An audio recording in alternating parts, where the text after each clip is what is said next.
There are so many different kinds of foreign hostesses. I know women who were lawyers and came over for a break. I know girls who were in Bangkok on the hippie trail and they came over to make some other money. It's such a broad spectrum, the girls who are over there. The only thing that brings them over there is money.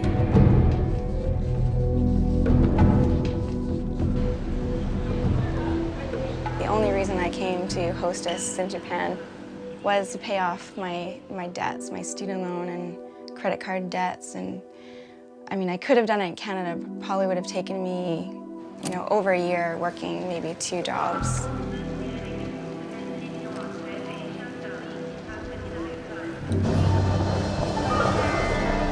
Alors, je suis arrivée ici comme un enfant. Alors, j'ai dû comme tout apprendre. J'avais aucune idée de qu'est-ce que serait ce voyage, mais une chose est sûre, je m'imaginais pas que ce serait ça.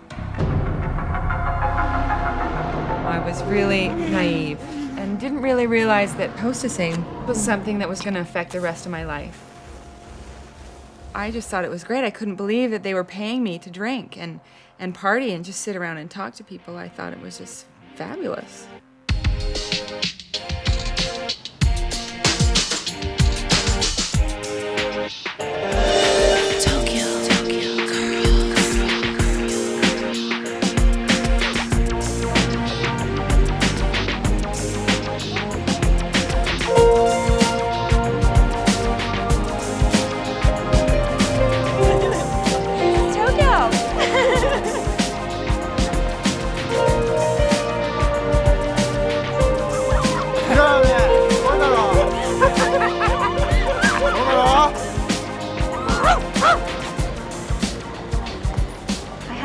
Culture shock when I first got to Tokyo, just because of all the crowds everywhere, all the people, and not being able to walk freely on the sidewalk, and having to kind of dodge people and being squashed into the subways.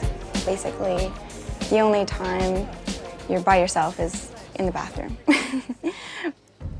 My name is Hillary, and I'm from Vancouver. I'm 24. I've been hostessing for 6 months now. One Eye Jack's is a hostess club in Tokyo. The club I work at now, you're making about 210 Canadian dollars a night. And we also make money by drinking. When I first heard about hostessing, I thought, what exactly is that? What do you have to do, kind of thing. It does sound sleazy because it sounds like maybe like an escort or something like that maybe sex is involved, or, something like that. You don't really know what it is, but, now that I've done it, and obviously it's not sleazy at all, it's just talking, And sometimes they can't speak very good English, so it makes it difficult.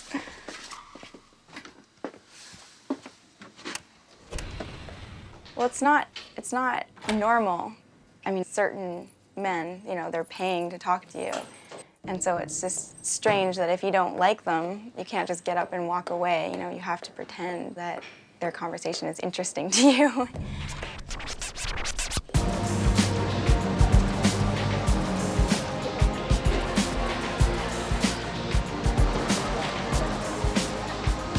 昨年の警察の統計によれば、ホステスクラブの数は約東京都内だけで1万1000店になります。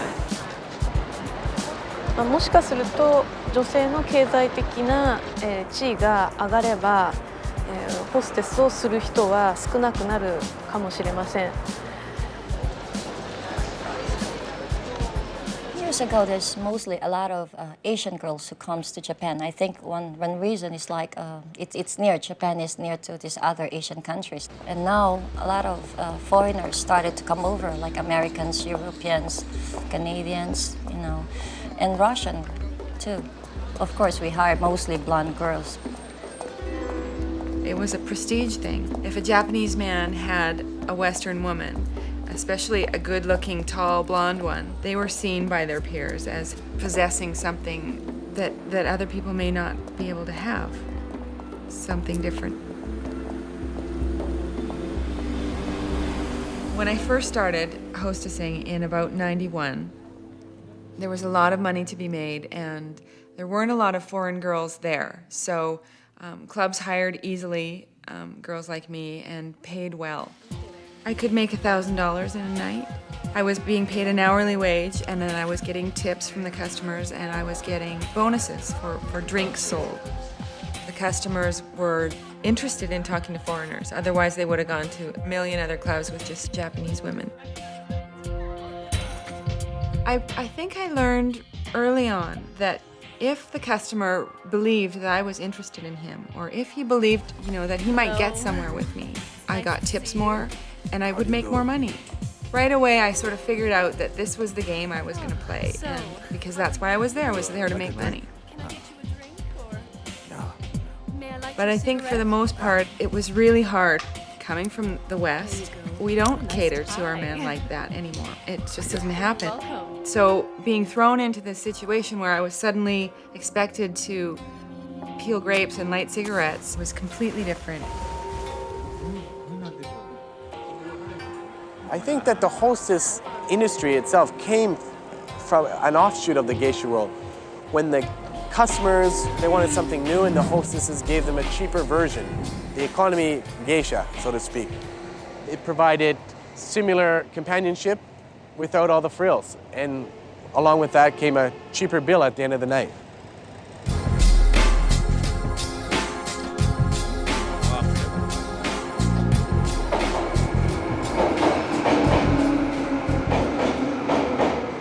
À toutes les fois que je vais travailler, j'ai comme l'impression que les gens peuvent deviner que je m'en vais travailler comme hôtesse parce que je suis blanche et parce que je suis très chic. Je sais qu'ici, au Japon, c'est pas un métier qui est respecté, c'est un métier illégal. Alors, je voudrais passer inaperçu.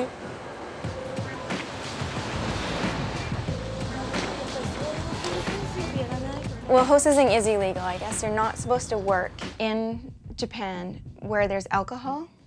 So it's not hostessing that's illegal, it's that there's alcohol involved, and it's night work. Because, the police could come in at any moment and all the girls would be probably deported. But it doesn't work like that. It's hush-hush, but everybody knows about it. Okay, mizu shobai. Mizu means water, and shobai means business. So mizu shobai is water business. Water business we call something related with alcohol. It's not stable like water flow. It's called mizu shobai. In the mizu shobai, there are a lot of different kinds of clubs, bars that offer different kinds of transactions. But the realm of sex or sex-related service is often the biggest connotation. And what distinguishes the hostess is that the medium that she has for interacting with the customer is primarily talk. I don't think that hostessing could happen in Western culture because men are really pushy there, and they want something. They're paying for it, so they should get something, kind of thing. A hostess, like other mizu shobai women, is obtained by money rather than through romance or marriage. And mizu shobai women are valued for the way she makes a customer feel. And since most customers are men, as one customer said, a good hostess makes me feel like a man. And wives I spoke to would often acknowledge the value and the charms of hostess, even while differentiating themselves from that kind of woman.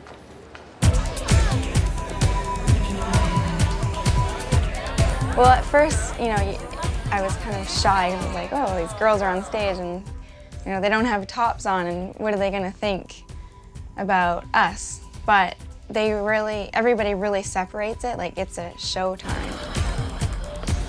There's like a definite line between the hostesses and the dancers. And it is sexual, but I think Japanese culture is a little bit different from Western culture, where like that kind of thing is not as taboo as maybe it would be in Canada.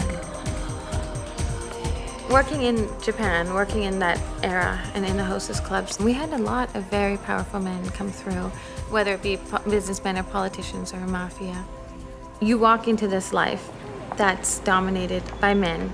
So you begin to become attracted to that because that becomes your reality. Sometimes you became someone and you couldn't separate yourself from that woman's feelings.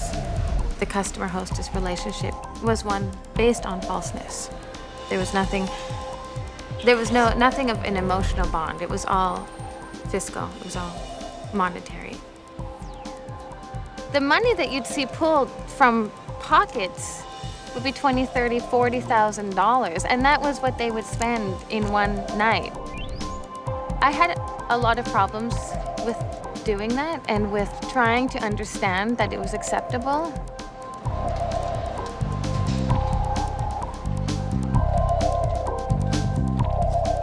Most of the family, they don't want the daughter to work at night because it's not respectable job in Japan. And especially like me, I graduated college and I had some degrees, so my family really expect me to work daytime to use my career.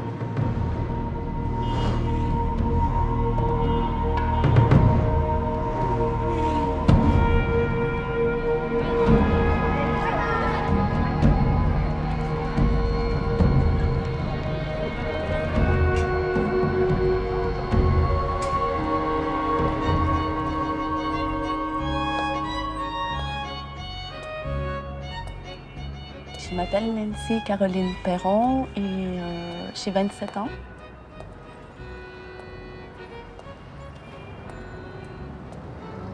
Ma famille ne sait pas du tout que je suis hôtesse ici au Japon. Ils pensent que je suis waitress dans un restaurant parce que c'est plus simple et mes parents n'ont pas d'angoisse quand ils pensent que je suis juste waitress. Je suis venue ici au Japon pour étudier plutôt une danse particulière, une danse contemporaine avec Kazuo Ono. Parce que j'avais pas assez de sous pour subvenir à mes besoins ici. Je savais que je serais soit waitress dans des restaurants ou dans des clubs où j'avais entendu parler du métier d'hôtesse qui était très facile à dénicher quand tu es une jeune fille blanche. Alors, j'ai débuté il y a 1 mois environ. Et la vie est très chère ici à Tokyo, c'est incroyable, mais j'ai vraiment besoin de ce travail-là. Je paie le double pour cette petite chambre qu'un grand 4,5 ou un 5,5 à Montréal.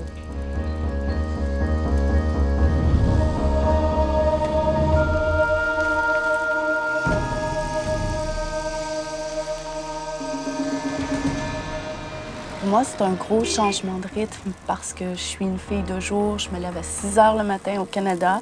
Et maintenant, souvent, je me lève à midi, 2 heures de l'après-midi. Alors, j'ai pas l'impression de vivre. J'ai l'impression juste de travailler. Alors, c'est un gros changement dans ma vie.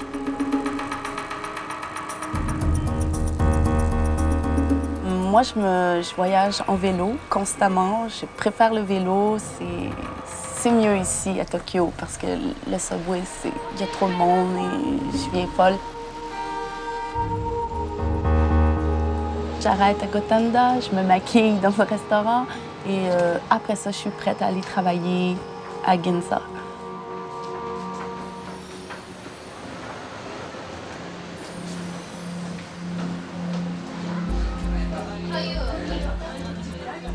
Le premier soir que j'ai débuté à travailler dans ce métier-là, c'est étrange parce que j'ai été un peu séduite par user de sa féminité. Je suis une femme, alors je trouvais ça séduisant, mais en même temps, j'étais très épuisée car je n'avais jamais autant souri de ma vie en 4 heures. J'avais jamais été aussi fatiguée quand j'ai fini de travailler.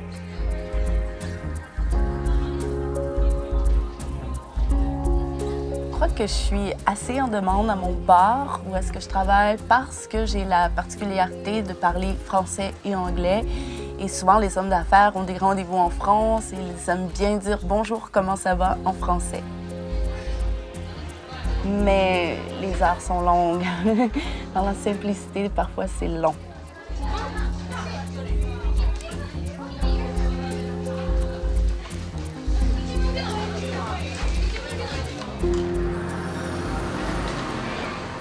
C'est étrange pour une Canadienne d'user juste de son charme, de juste sourire et c'est tout. C'est très étrange.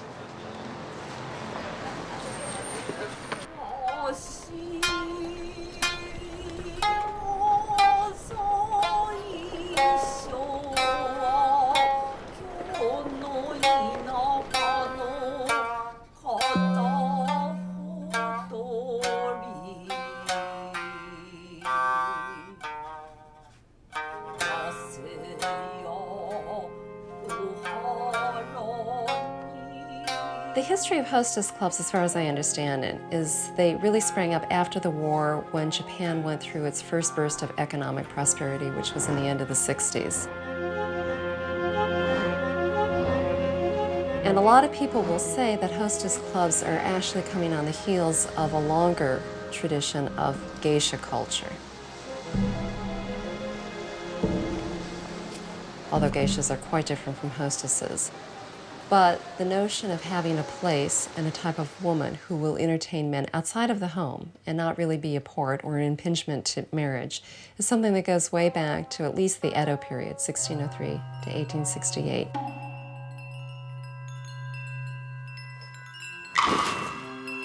From the very first time I saw geisha, I was just fascinated by them. I just wanted to keep this image. I know I'm seeing something special, something from the past. The word geisha itself describes exactly what they are. The gei, meaning art, and the sha, person. So, I mean, you're looking at an artist. You know, it's an artist of traditional culture. Main differences between a hostess and a geisha would be that the geisha has spent her youthful years training in tea ceremony, maybe shamisen or singing, dancing, of course, sometimes poetry, flower arrangement.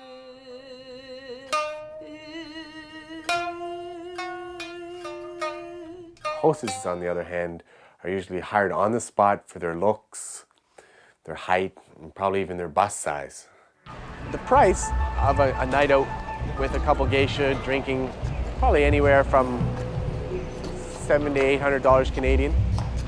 I'm not doing that every night, but you know, once a month. I do it because I feel privileged to be able to do it, first of all. I like to be entertained by someone who has 300 to 400 years of tradition behind them. It makes you feel special, especially being a foreigner. So I do my part in helping the tradition on.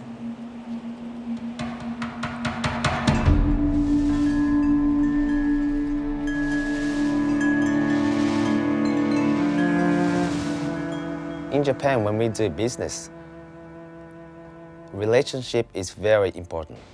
So that's why we go to a hostess club to make a good relationship with our client. And of course, every man wants to talk to girls. Enjoy と仕事とは日本の場合は一緒。ミックスしてる場合があるから、古くからの伝統で家でもてなす、プライベートでもてなすということが非常にこう安っぽく。日本人の場合はお金を相手に対してお金をかけることが非常にいいもてなし。だからその一晩で100万使っても明くる日に1億儲かる方がいいから。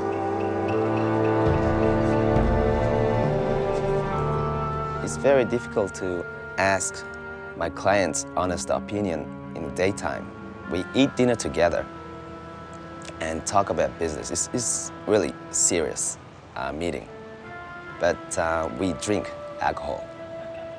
They start to say something that they can't say in the daytime or sometimes it's a secret. After 2 hours, I get a lot of information from my clients and business is over. I would like to give my clients a nice time after dinner.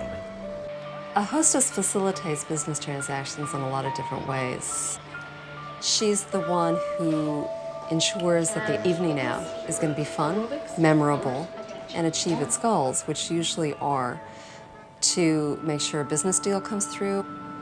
And for customers who come in and they're tired, and they know that they're supposed to be communicating. A hostess who can simply keep up a stream of conversation, even though it may not be very profound or very witty, is respected and really valued for that alone. Lots of Japanese men go to alcohol club because they have too much stress in the office.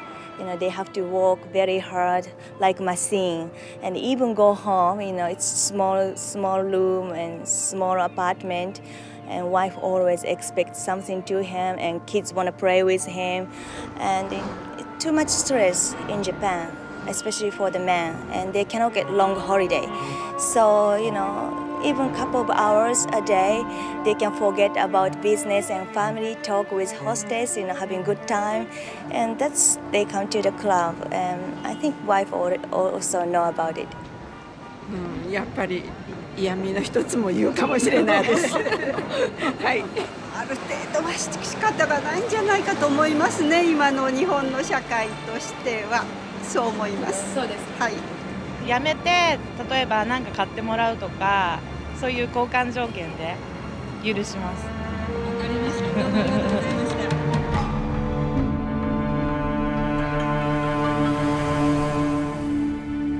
パーセンテージでいうと 80% は、男性が奥さんに嘘をついてます。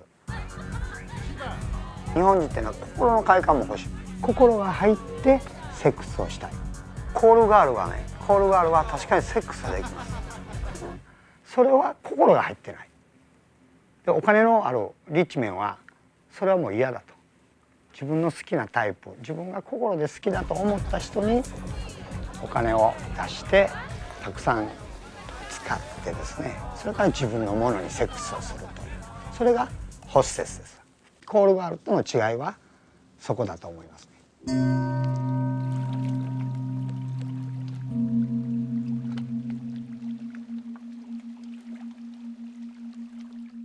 This is the area that we call Kitasinshi. You can see all clubs, a lot of hostess clubs, and it's a high-class place in Osaka. The job of a mama is managing the girls. You have to make sure that the guests will have a good time in the club and make them come back again.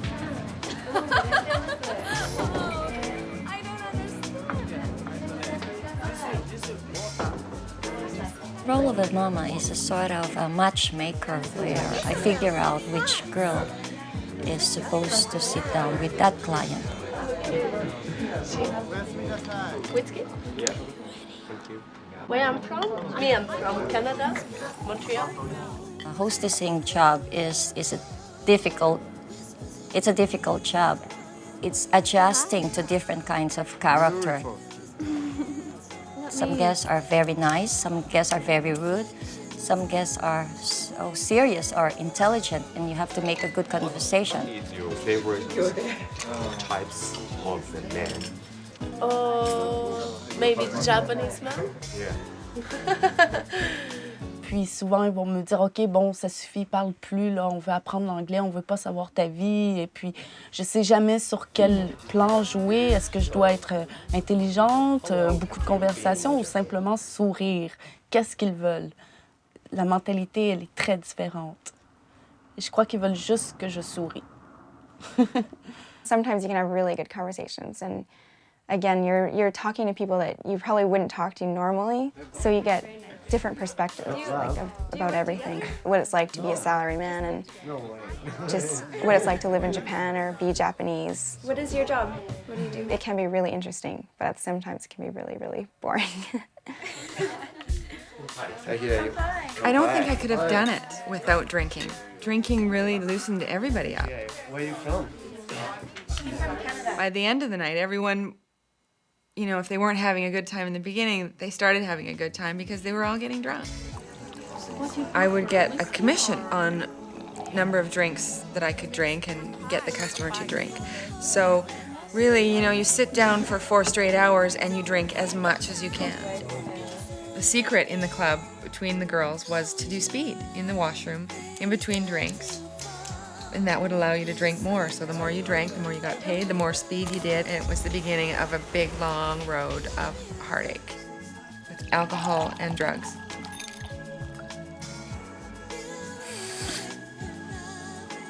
A hostess will tell any man who's a customer that he's wonderful, charming, handsome, perfect kind of potential lover, patron. Why would any man buy this? They go in part because there might be a chance that this woman would fall for them. There are stories of hostesses or mamas having relationships with customers. But even more importantly, they like the rush, they like the attention, it's a big ego boost. So going to a hostess club where it's guaranteed that a woman is going to tell you you're wonderful is really very pleasurable.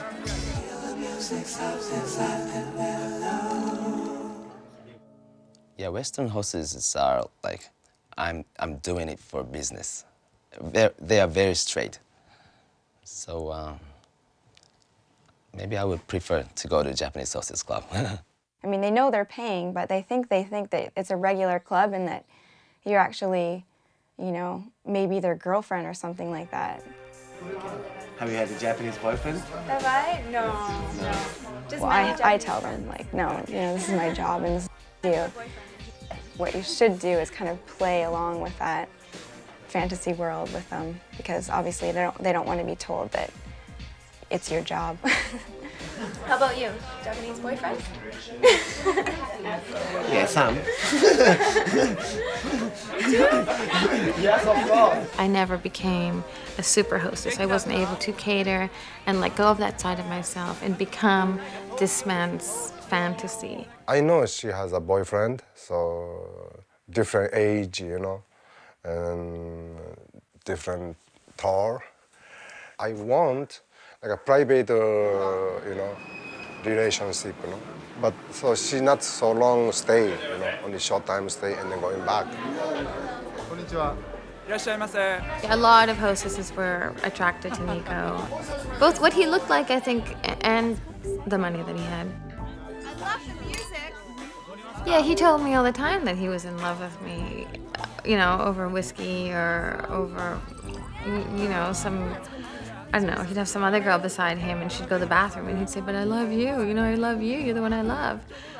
Like, how can you love me? You don't even know me. He didn't know me. No. Okay, again, Dana, I like you. No. Okay, next, you know. That time, good feeling, you know, challenge feeling. I like it. If easy, I think not so strong. Seeing him come into the club time and time and time again, and I would think to myself, well, you are this really interesting, nice, congenial person, yet you've got this deep-seated loneliness, obviously. Otherwise, why would you be coming here? And that was what turned me off. That's what I didn't like about him. J'ai rencontré un copain japonais de mon âge ici, dans cette maison, dans une Genji house. Et tout de suite, je suis tombée amoureuse parce qu'il est très intelligent, très secret, mystérieux. Il étudie la philosophie, c'est très intéressant. On aime les mêmes choses. Oh, I like the Tokyo guys. Tokyo guys? You like Tokyo guys, not one Tokyo guy. Just only one. No. And I like Mais ça reste difficile, c'est une autre mentalité. Souvent, les hommes japonais ne sont pas gentils quand tu souhaites qu'ils soient gentils, quand tu souhaites qu'ils t'emmènent juste un petit peu de tendresse. Non, c'est quand lui décide. Je reste parce que j'ai l'impression qu'il m'aime beaucoup. Il veut venir à Montréal aussi. Bon, je crois que ça va lui faire du bien. You can pay me? No. Mon copain, il n'aime pas que je travaille comme hôtesse. Ça, c'est sûr, il déteste. Il me dit toujours, non, Nancy, les gens avec qui tu travailles au bar sont pas gentils avec toi. S'ils sont gentils, c'est parce qu'ils veulent parler de sexe. Ils viennent jamais pour tes beaux yeux, ils viennent pour le sexe.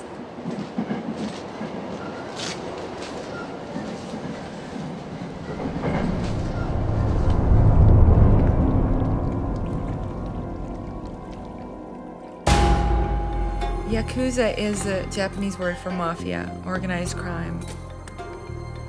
the Yakuza are the ones that bring in the big money. You know, the girls that are working are hoping to be placed at their table because they're the ones that tip, like, extraordinary amounts of money in a short time, and then they're off to the next club. So everyone wants a part of them. I had been working at this club for maybe a month when I first met this one man who came in, and he was a really powerful, well-connected man in the Yakuza, the mob. He always wanted to sit with me when he came in, and every time he left, he would tip me like $1,000 or $800 every time he left. So right away, he was like my favorite customer because he was paying me good money. Oh, well, I could. This customer started coming in more and more regularly and started bringing in gifts for me all the time, and you know, jewelry and watches and rings and earrings and expensive things, you know, and things started really progressing. The manager at the club came to me one night and said, "Do you know who this man is? He's really up there in the Yakuza, and he's really, you know, we fear him. If you keep accepting these gifts, sooner or later you're gonna have to give something back." And it wasn't really until then that I realized that I had really dug myself into a hole and I didn't know how to get out of it. He always wanted to take me out shopping. Then he wanted to take me out on Dohan.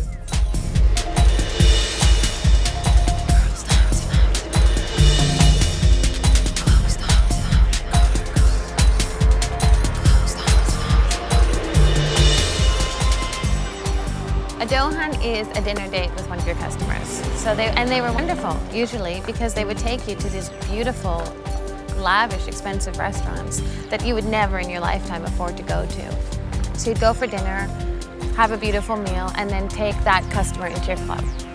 That's all it was.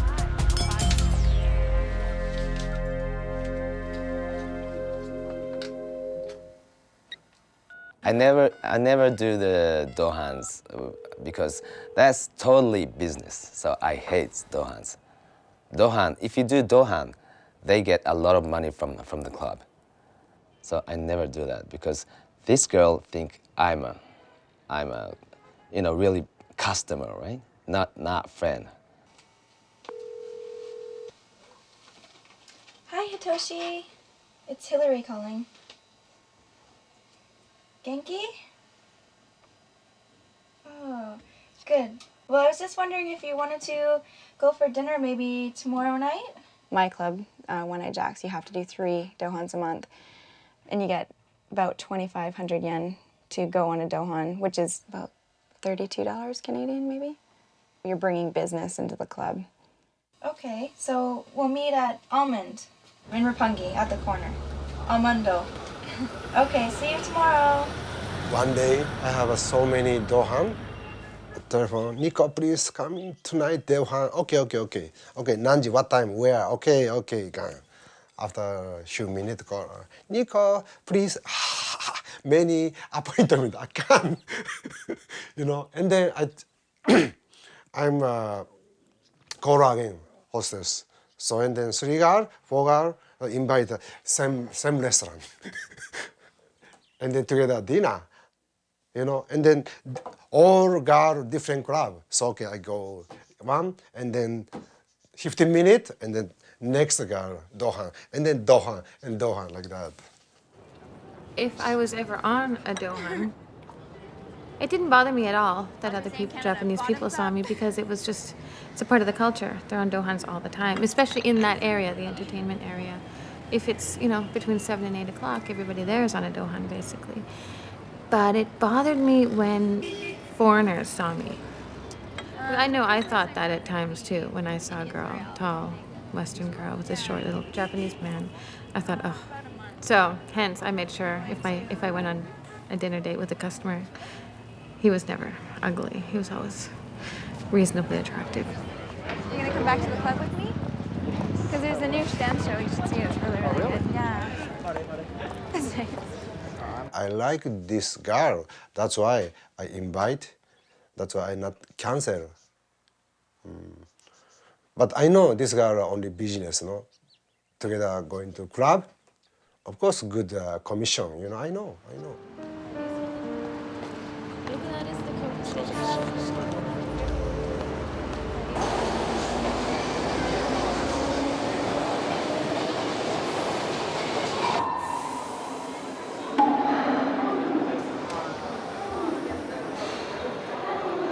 Mais c'est fascinant de voir les hommes dans le métro dans le jour, les hommes d'affaires avec leurs petites valises, très sérieux, très gentleman avec moi.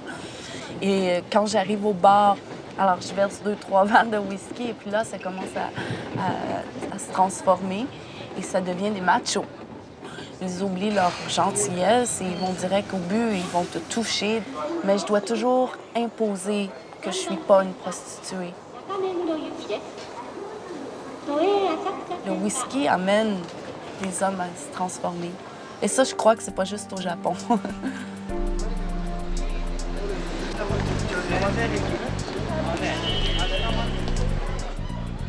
Je travaille dans le quartier de Ginza.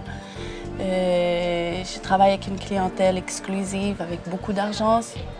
Et c'est des gens qui peuvent se permettre une soirée dans ce bar parce que je crois que le prix d'entrée est très élevé. C'est tout carrément la mentalité des hommes, des vieux hommes japonais qui ont beaucoup d'argent, qui croient que tout est permis. Et j'ai envie de leur dire non, c'est pas parce que tu as beaucoup d'argent que tout est permis pour toi. Tous les soirs, j'ai une demande pour aller à Kyoto, accompagner un homme d'affaires pour ses affaires et passer la journée avec lui à Kyoto et peut-être même la soirée et la nuit. Comment je réagis à ça? Je dis toujours oui, parce que c'est pas bon de dire non. Le client risque de dire à ma maman, trop compliqué, cette hôtesse-là, je veux pas la revoir ici. Alors je dis toujours oui, mais j'oublie toujours.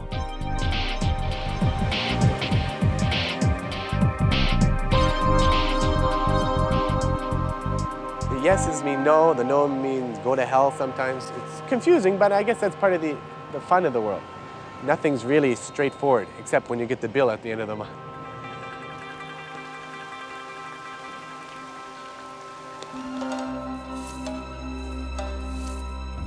What you have happening in the mizu shobai is a real commodification of fantasy.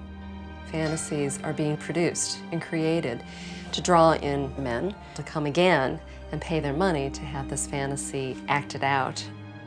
And yet, it's also about the creation of something that appears not to be money at all, but something that's delightful and wonderful and exquisite and that transcends those things that are as mundane and dirty as money.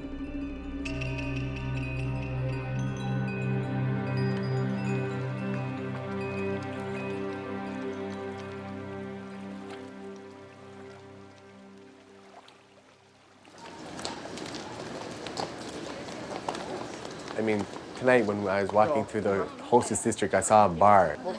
It was called Bar Maybe. I think that just summed it up perfect, you know? Maybe I'll get lucky, maybe I won't. I just asked her, how's business? And she said, well, it's been better. I said, you're making good money? Not making any, she said. That's the feeling I think customers get when they go into a hostess bar. They're thinking of maybe, is there a possibility of something more than just customer-hostess relationship? As compared to the geisha bar with tea houses, they don't sell the idea of possible sex. I think they sell the image of romance or just maybe something untouchable that everyone desires to have a piece of. You know, it's totally different.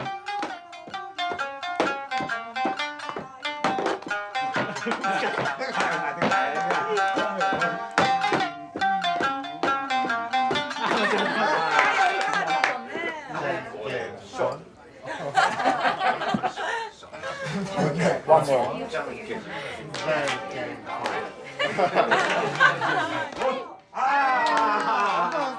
I've been asked to have sex with a customer few times, I guess. In a way, they say, you know, I want to go to sleep with you tonight. And you say, no. And then the next question is usually, what kind of food do you like? They don't usually push the issue at all.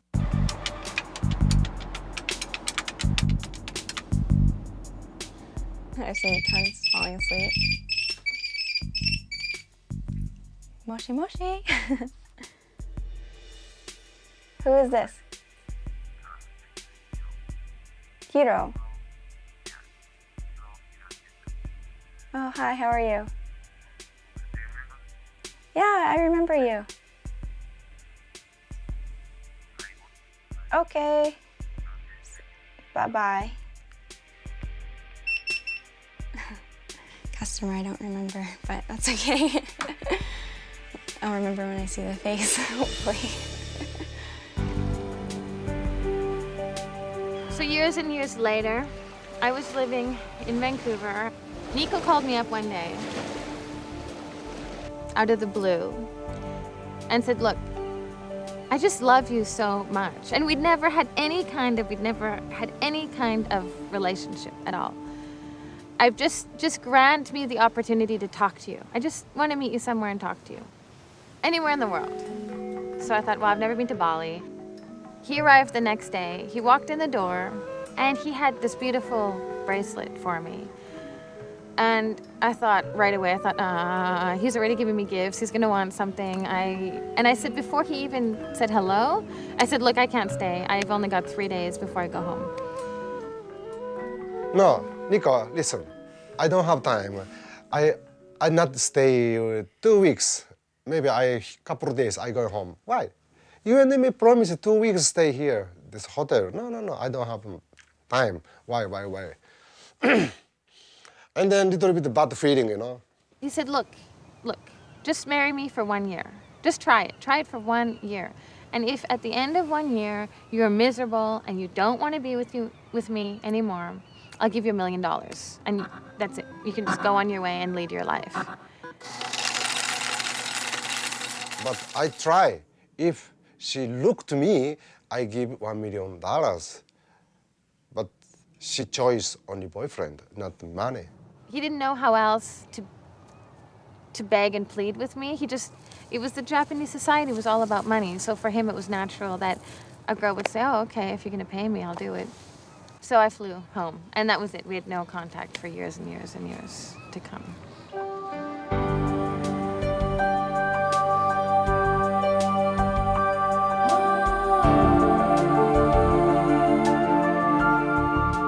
I mean, $1 million is a lot of money. It just depends, you know, what you can allow yourself to do, kind of thing. I think maybe that's what Tokyo does. It's like pushes you to kind of see how far you'll go.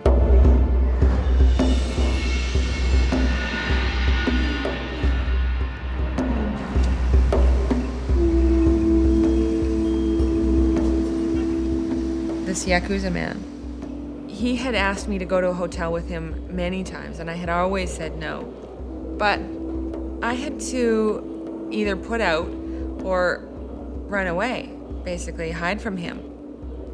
Being so naive and being so swept away by the money and the power that this man had, I agreed to go with him to a hotel.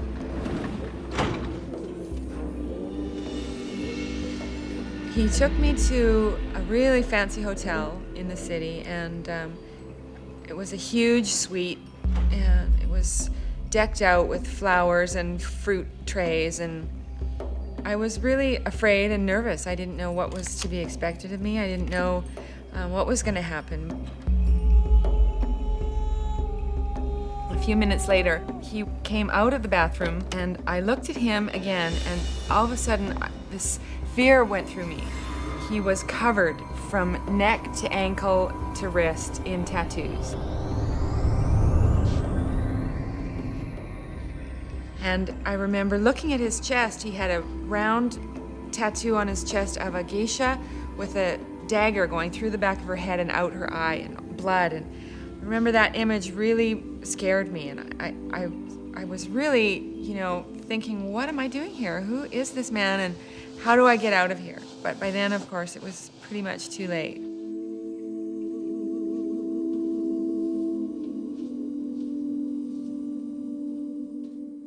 We ended up having sex that night, and it lasted for about 20 seconds. And at the end, I was showered with more gifts than he had given me up until then. Like, he dumped this shopping bag onto the coffee table, and out fell all these velvet boxes. One big wooden box with a Rolex in it that was just solid diamonds all the way around. The face was covered in sapphires. And then this stack of money, I thought to myself, wow, that was pretty easy. That was, you know, wow, I could do this. This 20 seconds and a Rolex that's worth $60,000 and 10,000 cash. There's a big temptation because especially when the guests offer a girl, like, you know, we're gonna pay you 1,000,000 yen, which is $10,000, you know.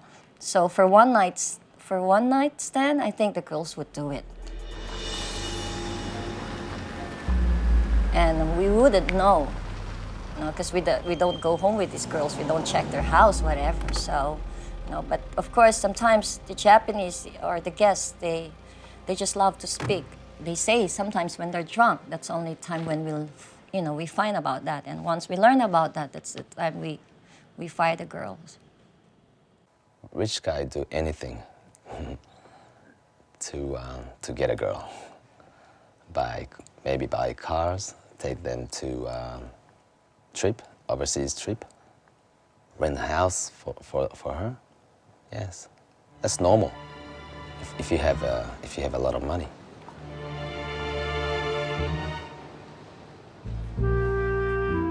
This Yakuza man ended up buying me an apartment in Japan. It was a beautiful, really expensive, really large apartment for Japanese standards. And he wanted me to live there and be his mistress. That meant being basically at his beck and call, and whenever he wanted to stop by, he could. I remember staying there a few nights and realizing suddenly that I was so alone and so out of my league, and I was dreading the fact that he was going to come there any day and want to have sex again. And I thought, my God, like, I've got to get out of this.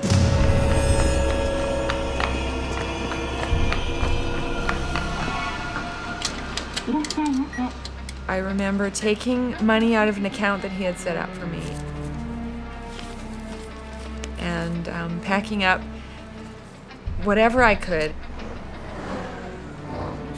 I went to the airport and I flew away.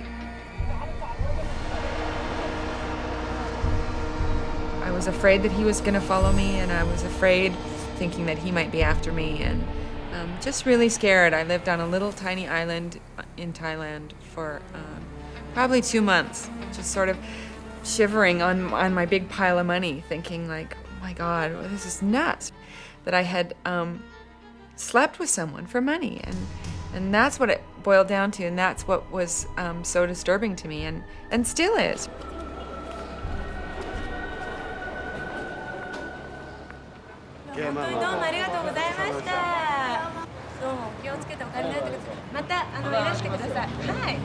Ah, ce soir, c'était comme d'habitude. Je rencontre au moins un client japonais quand je fais mon métier d'hôtesse qui me arnaque, qui me squeeze, me tripote, il me parle de sexe.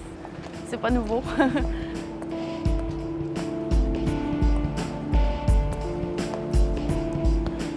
C'est dénigrant pour la femme, mais surtout pour une femme qui habite au Canada, qui n'est pas habituée à ça. C'est un métier qui est vraiment pas facile. En fait, je déteste le métier d'hôtesse.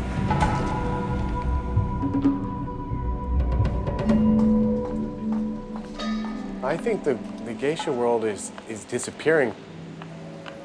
With Japan becoming more modernized and westernized, and the economic bubble bursting, the geisha clients are becoming fewer and fewer.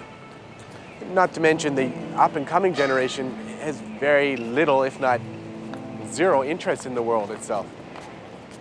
Japan has this fascination of the new, and the new to them is not short-legged women in beautiful kimonos with white faces. It's a nice, big-busted lady with long legs and a miniskirt.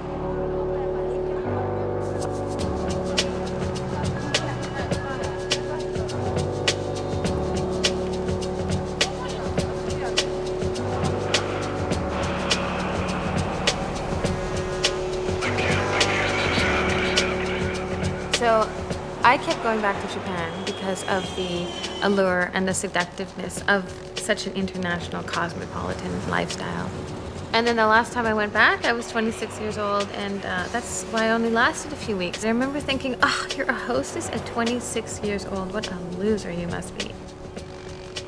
sometime during that time, I developed this great deal of respect for Nico. We were friends outside of the hostessing world. It didn't cross over. And he was in love, basically. He was with someone. So there was none of that pressure on me. And that is when I finally saw him or viewed him as a friend rather than a customer.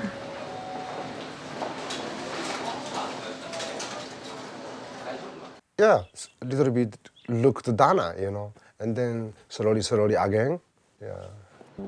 This kind of love and then Dana, different feeling, you know, different. True feeling, you know. It was just through a friendship that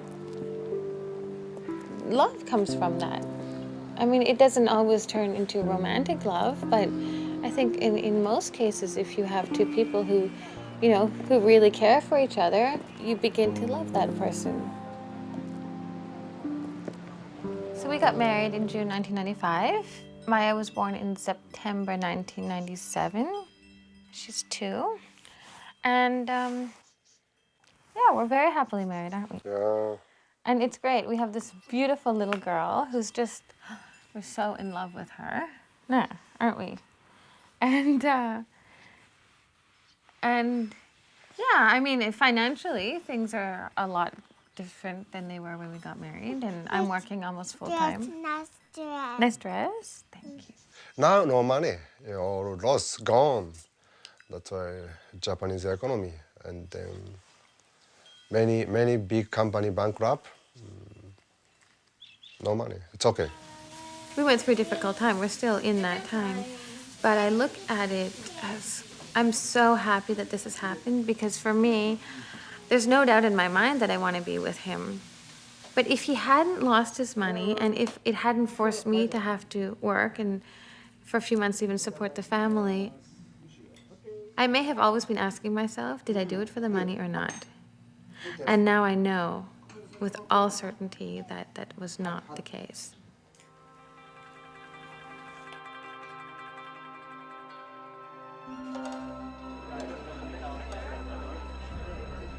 I was looking for something to make me happy, and I didn't know what it was, but I was looking for it in money or drugs or alcohol. And none of it was working, and I've realized since I lived there that I had no idea that those answers came from within you. They come from inside, and you can't buy them. You can have all the money in the world and still be completely lost in your life. Now I'm in recovery and clean and sober, and the bottom line is, what I realized today is, today I'm happy because I've found love in my life. I've found that I can love myself, and I can love someone else and allow them to love me. And so I think that's probably what I was looking for the whole time, but didn't know it. So think twice, because you may end up dealing with it for the rest of your life.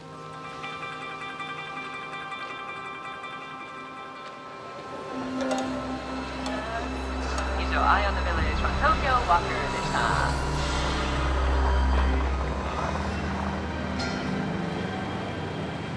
So yeah, I'm going to go back to Canada in a couple days. It's going to be weird. I'm going to have to deal with the, oh, you were hostessing, you know? Yeah. I mean, some girls, you know, they come to make money, but then they forget kind of we why call they it came. lose the plot. And, you come here to make money for whatever reason, traveling, school, and then I think some girls kind of forget why they came, and they end up spending a lot of their money on drugs and partying. And, I mean, they're having fun, which is good. You know, it's good to work hard and have fun. But I think I've learned, like, I have a lot of strength. You know, when I realized that my body wasn't doing well drinking, I stopped. And even though sometimes it is easier to drink, I was like, no, you know. Tokyo can be a little crazy at times, you know, with the nightlife and things like that. And girls kind of leave here a little bit different than when they came. Oh, there you go. Very nice. I gotta get myself a pair of these before I go home. Yeah, definite souvenir. It'll be difficult to go back into, you know, make minimum wage or even above minimum wage. It'll just be so much more difficult. Yeah. When you get paid at the end of the month, and you're just like, wow. Any advice that I would give to a new hostess is that they know themselves really well, because a lot of girls come and they just can't do it. Just be strong and to know that money isn't the end-all be-all of the world. You know, you did come to make money, but you also have yourself to go home with.